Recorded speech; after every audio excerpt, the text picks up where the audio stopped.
사르트르라고 하는 장폴 사르트르라고 하는 유명한 철학자가 있습니다. 그 철학자가 한 말 가운데 이런 얘기가 있어요.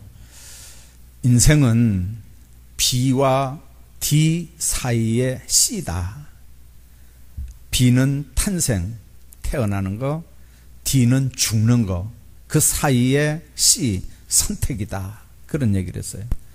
인생은 사실은 태어나면서부터 죽는 날까지 선택하면서 사는 거예요.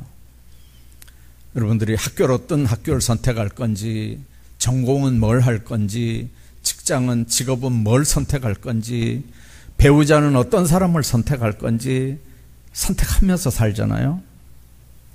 교회도 어떤 교회를 선택할 건지, 어떤 목회자를 선택할 건지, 신앙생활도 끊임없이 선택의 연속입니다. 여러분들, 우리가 구약 성경을 보면 엘리야 얘기가 나오는데요. 하나님이냐 바알이냐 선택하라는 거거든요. 신앙은 선택입니다. 하나님을 선택하든지 바알을 선택하든지 선택하라는 거예요. 바알을 선택하고도 하나님을 함께 선택하는 건 신앙생활 아닌 거거든요. 엘리야가 그 모습을 보면서 하나님 믿는다고 하면서 바알도 같이 끌어안고 가는 거, 그거는 하나님 앞에 가정할 뿐만 아니라 그건 신앙 아니니까 둘 중에 너희가 섬길 자를 오늘 선택하라는 거예요. 왜 두 사이에서 머뭇머뭇하겠느냐? 여호와가 만일 하나님이면 그를 쫓고 바알이 만일 하나님이면 바알 쫓아라. 열왕기상 18장에 나오는 얘기입니다. 둘 중에 하나를 확실하게 섬기라는 거거든요. 복이냐 저주냐, 그것도 신앙생활하면서 우리가 선택해야 되는 항목 가운데 하나입니다. 성경에는 하나님께서 복과 저주를 우리에게 주셨다고 말씀합니다. 선택하라는 거예요. 그리고 뭘 선택하느냐 하는 문제는 그건 전적으로 자유의지를 우리 인생들에게 허락하신 우리 인생들의 몫이라는 거예요. 그렇잖아요.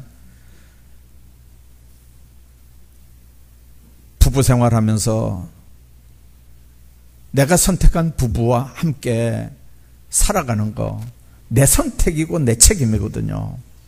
신앙생활도 마찬가지예요. 복과 저주 둘 중에 너희가 하나 선택하라는 거거든요. 그리고 선택한 책임은 너들이 지라는 거예요. 하나님의 법입니다. 근데 뭘 선택하느냐 하는 문제는 우리 책임이고요. 그 복을 선택하는 방법이 뭐냐? 하나님의 말씀에 절대 순종하는 거다. 그렇게 가르칩니다. 그러면 하나님께서 그 순종 가운데 순종하는 중심을 보시고 복을 내리겠다는 거거든요. 결국 복과 저주를 결정하는 큰 선택의 문제, 그것도 바로 우리 몫입니다. 예수님도 선택에 대한 말씀 분명히 합니다. 한 사람이 두 주인을 섬기지 못할 거다. 혹 이를 미워하고 저를 사랑하거나 혹 이를 충히 여기거나 저를 정히 여김이라. 너희가 하나님과 재물을 겸하여 섬기지 못한다. 마태복음 6장에서 분명하게 말씀합니다. 우리가 신앙생활하면서 여호와는 나의 목자라고 다윗 같은 고백을 하는데, 하나님이 내 주인이라고 고백은 하는데, 결정적으로 뭔가를 선택해야 되는 상황에서는 하나님 중심이 아니고 말씀 중심이 아닌 너무나 인간적인 기준이나 가치관들로 우리가 선택을 한다는 거예요.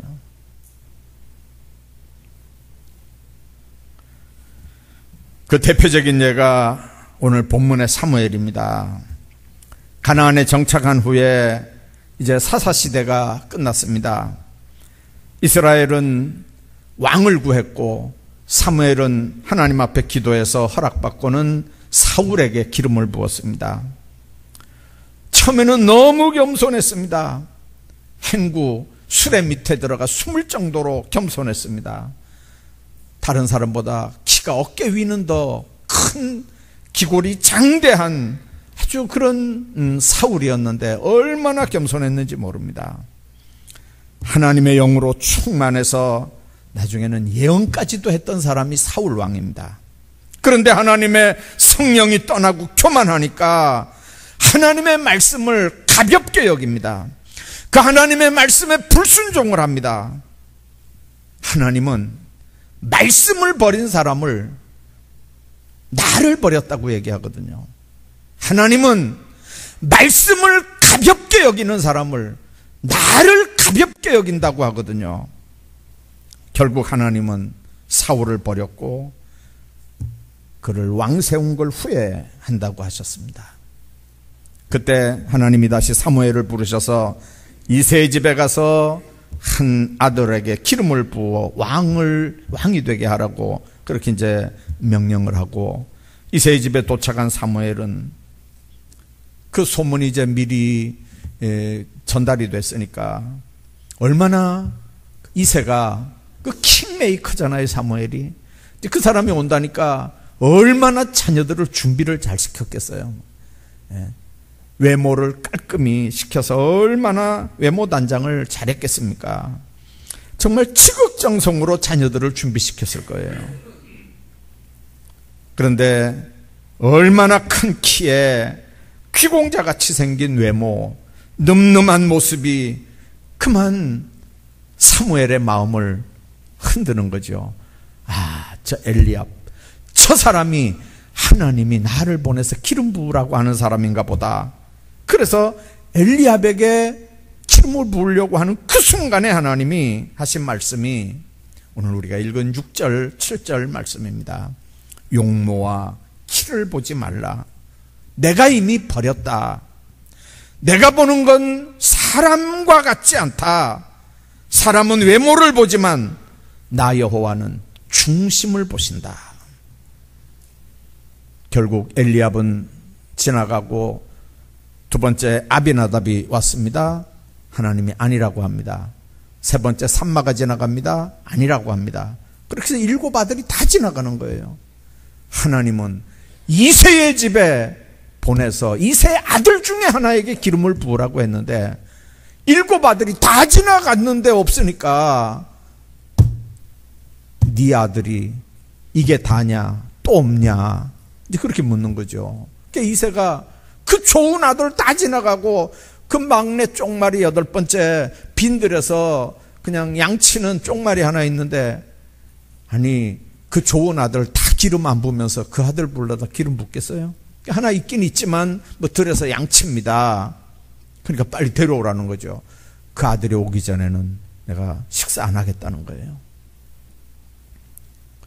그러니까 들여서 양치던 다윗이 불려옵니다. 그리고 그 아들에게 기름을 부었다는 얘기잖아요. 아버지 이새조차도 생각하지 못했던 막내 아들이거든요. 자녀를 사랑하는 아버지도 인간의 판단은 그런 거예요. 여기서 용모와 키를 보지 말라는 말은 눈에 보이는 것, 큰 키를 보지 말라는 뜻이고, 사람은 외모를 보지만 할 때 그 외모를 본다고 할 때 외모라고 하는 히브리어의 뜻은 눈을 얘기하는 거예요. 중심을 본다고 할 때 중심이라고 쓰여진 히브리 단어는 마음을 의미하는 말입니다. 그러니까 외모가 육신의 눈을 의미한다면 중심은 마음의 눈을 의미하는 거예요. 사람의 판단 기준과 하나님의 판단 기준의 사이를 우리가 여기서 발견하게 되는 겁니다. 그렇다면 하나님의 판단 기준, 즉 중심을 보신다는 말의 의미가 도대체 뭘까요? 중심을 본다는 뜻이 뭡니까? 그 말은 속사람을 본다는 말입니다. 무슨 오장육부를 본다는 말입니까? 여러분들 세상 사는 데는 첫인상이 좋고 외모가 잘생기고 말주변이 있는 사람들 많은 덕을 봅니다. 요즘에는 남자들도 취업을 위해서 화장을 하는 건 보통이고, 그리고 남자들 전용 화장하는 이제 그런 샵이 있고, 성형수술하기 위해서 오는 남자들도 이제 엄청 많다는 그런 얘기를 우리가 듣습니다. 특별히 결혼 대상자를 선택할 때도 안 본다고 하지만 사실은 외모를 보는 게, 외모에 엄청난 비중을 두는 게 사실이거든요. 그런데 오늘 본문에 하나님은 외모를 보지 않는다. 용모와 키를 보지 말라. 외모가 중요한 시대를 사는 우리에게 얼굴이 못생겨도, 외모가 준수하지 못해도 속사람이 아름다우면 하나님이 귀히 보신다. 이 말씀을 어떻게 우리가 이해하고 받아들여야 될까요? 하나님이 보시는 그 속사람, 그게 뭡니까? 하나님을 인정하며 사는 예배 중심의 삶을 보시는 거예요. 그 속사람이 정말 하나님을 인정하고 사느냐, 하나님을 경배하고 사느냐, 하나님은 신령과 진정으로 예배하는 자를 보십니다. 7 아들을 사무엘 앞에 세우면서도 들에서 양을 치게 한다면 그런 대접을 받는 다윗 입장에서 빈들에서 할 수 있었던 일이 뭘까요? 불평, 원망일까요? 아니면 맡겨진 양떼들을 향해서 분풀이하는 그런 모습이었을까요? 그런데 하나님은 뭘 보시냐면 다윗이 수금으로 하나님을 찬양하며 감사하는 다윗의 중심을 보는 겁니다. 사무엘이 방문한 하루만 그랬을까요? 미루어 짐작해보면 다윗이 나중에 사울의 왕궁에 들어갑니다. 그리고 우리가 아는 대로 사울에게 악신이 들렸을 때 할 수 있었던 일이 뭡니까? 다윗이 하프를 치면서 찬양을 합니다. 여러분들, 우리 찬양대원들 이 찬양 한번 하기 위해서 얼마나 준비하고 기도하고 합니까? 그냥 우리는 예배 시간에 나와서 반짝 찬양하니까 이게 그냥 저절로 되는 줄 알지만 이거 위해서 기도하고 준비하고 얼마나 많이 합니까? 여러분들, 사울 앞에 하프를 치고 찬양을 해주는 다윗, 그게 그냥 그 자리에서 되는 거 아니거든요. 빈들에서 얼마나 하나님과 기도하고 하나님께 찬양 올려드리고 하나님과 교통했던 그 영적인 능력 때문에 사울을 괴롭히는 악신이 떠나가는 역사가 나타난 줄로 믿습니다. 사무엘의 충심이 바로 그랬고 다윗의 충심이 바로 그랬던 거거든요.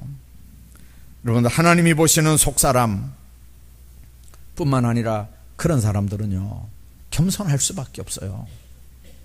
사울도 하나님의 부름을 받았을 때 처음에는요 얼마나 겸손했는지 몰라요. 그럴 때는 사울이 정말 승승장구했어요. 다윗도 사울이 딸을 준다고 할 때 자기는 비천한 사람이고 무가치한 일개 목동이다, 어떻게 내가 왕의 사위가 되겠느냐 사양했던 거 우리 보거든요. 겸손한 사람은 하나님께서 종기로 관을 씌우지만 교만한 사람은 여지없이 버리시는 게 하나님의 섭리인 걸 알아야 합니다. 하나님이 보시는 속사람, 교만한 사람이냐 겸손한 사람이냐? 교만은 패망의 선봉입니다. 교만은 넘어짐의 앞잡이입니다. 그러나 겸손은 하나님이 중심을 보시고 세우실 수 있는 속사람, 속인격인 줄로 믿으시기를 바랍니다. 뿐만 아니라 중심을 본다는 두 번째 구체적인 의미는 삶의 자리에서 얼마나 성실한 삶을 사느냐를 보는 거예요. 하나님은 중심이 마음을 가르친다고 지금 얘기했는데 그 단어가 명사로 쓸 때는 그냥 마음이에요. 그런데 동사로 써지면 이 히브리 단어는 애워싼다, 아니면 열중한다, 뭐 집중한다, 그런 의미거든요. 여러분들, 이 비슷한 단어가 신약에도 하나 나와요. 세리장 삭개오가 예수님 오시니까 키가 작고 자기 직분, 신분 그런 것 때문에 사람들하고 못 어울렸겠죠. 자, 그런데 뽕나무 위에 올라가서 예수님을 만나는 모습 여러분들 기억하시잖아요.